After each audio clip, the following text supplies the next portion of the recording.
無懼世事變改，還是越南越愛。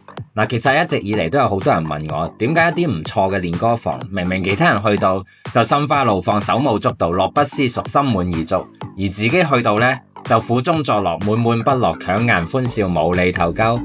咁其實好多時候都係因為你哋揾咗經理訂房，亦或者係男嘅訓導主任嘅。咁點會安排得好嘅啫？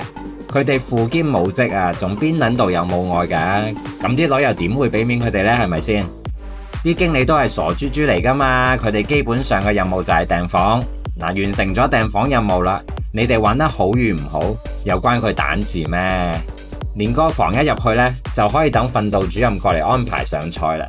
眾所周知啦，嚟到練歌房呢，練歌就固然緊要啦，但係更重要嘅就係食呢度嘅自助餐。一般呢，我都係建議大家先上主菜，再點小食同埋飲料嘅。如果啲菜唔靚啊、唔新鮮啊，你都冇心情喺度繼續練歌啊，係咪先？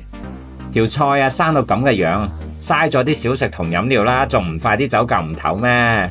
學過經濟學嘅朋友就會知道啦，沉沒成本呢就唔影響最終嘅決策嘅，千祈唔好因為點咗小食飲料嗰盤就唔捨得走，勉強係冇幸福。作為一個男仔啊，應該擁有理性先係真正嘅人生。今日就講住咁多先啦。如果想了解更多越南胡志明嘅資訊呢，得閒就返嚟睇下我啦。係咁先，拜鳩拜。